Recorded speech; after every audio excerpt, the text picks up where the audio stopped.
Hi, I'm Wendy, and today I'm going to talk to you about crafting compelling content for your presentations.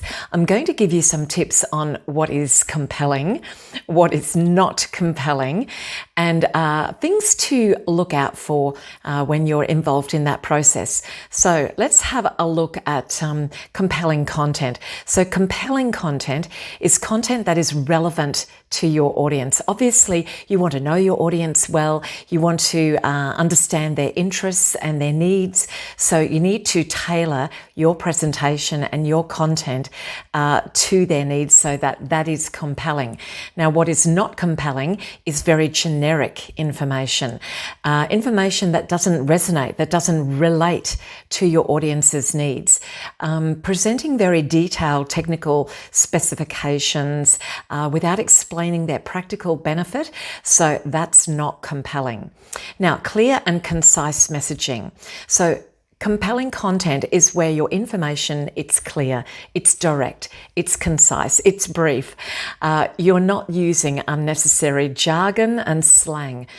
Keep it simple, as they say, that KISS acronym.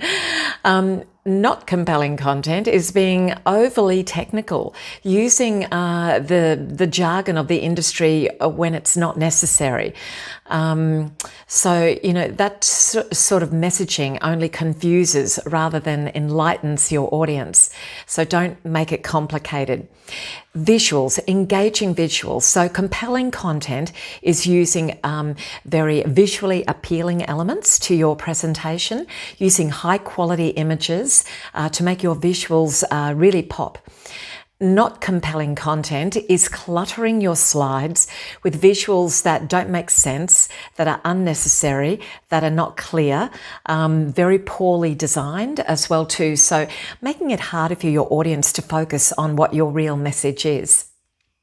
Emotional resonance. So compelling presentations, compelling content have messages that really resonate and elicit emotions in your audience. So it could be sharing relatable stories, sharing experiences that resonate, that gel with your audience.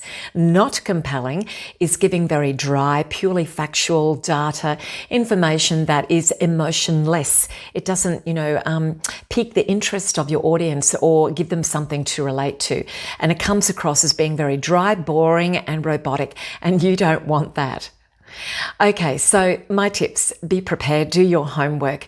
So, it's pretty clear when a speaker has not done their homework, when they really don't understand their audience, when they really are not over their content. So be prepared, preparation, rehearsal. Don't overload people with information. So, we already live in a world of information overload.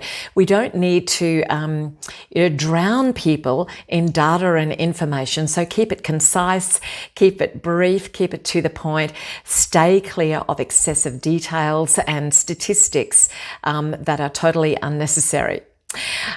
Interact and encourage participation. So that's what makes it compelling. Your audience will remember the opportunities that they had to be involved and to input and to participate. If it's a one-sided lecture, then that's going to become very boring, very monotonous, and it's not going to get your audience on side. Be consistent with your messaging. So non-compelling content is content that perhaps contradicts what you've been saying, that is very confusing. 1 minute you're saying one thing, the next minute you're saying another.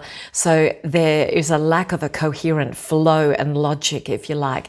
And that can weaken your credibility as a trusted source for your audience. My last tip is not to ignore audience feedback. So as I said again, getting your audience involved. Don't dismiss their comments or brush over their questions. So, listen attentively, don't ignore them, try to respond as best you can to their audience, and that demonstrates a certain respect for your audience as well too. So I hope you've understood the distinctions between compelling and non-compelling content, and the next time you are preparing your presentation, try to take on board those tips. Good luck.